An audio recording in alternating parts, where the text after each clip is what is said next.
પહેલું અનાથ દીકરા દીકરી માટે ઘર ક્યારે બનાવ્યું અને એ એક્ઝેક્ટ ભાવ શું હતો અને જ્યારે ઘર મળ્યું ત્યારે દીકરા દીકરીના ચહેરા ઉપર શું ભાવ હતો? મેં જેટલા 340-44 મેં ઘર બનાવ્યા છે, તમે જેટલા મારા ઘર જોશો રોનકભાઈ, એમાં હર એક ઘર છે, કોઈના મા બાપ નથી, 4 બાળકો છે અનાથ છે, કોઈ 3 બાળકો અનાથ છે.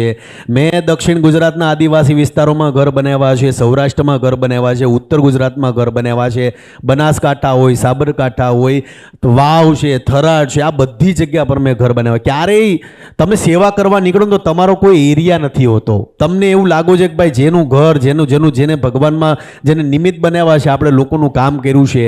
મેં જેટલા લોકોના ઘર બનાવ્યા છે, અને જ્યારે હું ઘર બનાવું છું મારા મનમાં ક્યારેય એવું નથી હોતું કે ભાઈ આ માણસ મને આશીર્વાદ આપશે, નહીં આપે, આને ગમશે, નહીં ગમશે. પણ એક વસ્તુ ચોક્કસપણે કહીશ કે મેં જેટલા બાળકોના ઘર બનાવ્યા છે, ઘર બનાવ્યા પછી ઘરની પૂજા અમે કરીએ છીએ, અને ઘરની અંદર જ્યારે એ બેડની ઉપર એ બાળકો પંખો ચાલુ કરી અને પંખા આમ જે સતત ઉપર જોતા હોય છે ને, ત્યારે મને અંદરથી એવું ફીલ થાય કે છોકરાના ફેસ પરથી એવું થઈ ગયું છે કે ભાઈ હવે શાંતિ થઈ ગઈ છે.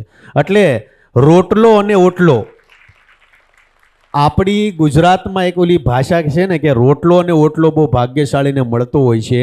તમે કદાચ મુંબઈ જાઓ તો રોટલો નોટલો લોકો નથી મળતો, ઘણી જગ્યા પર જાઓ, પણ જ્યારે તમે કોઈ જરૂરિયાતમંદ વ્યક્તિ છે, આપણે ઘણીવાર કહીએ ને કે ભાઈ કોઈ જરૂરિયાતમંદ વ્યક્તિને તમે એક છત આપી દો એટલે પછી એના મનમાં 10 સારા વિચાર આવે કે ઘરનું ઘર થઈ ગયું છે તો આપણે હવે કંઈક આમ કરવું છે. पूरा वीडियो देखने के लिए सब्सक्राइब करें भारत कुल ऑन YouTube।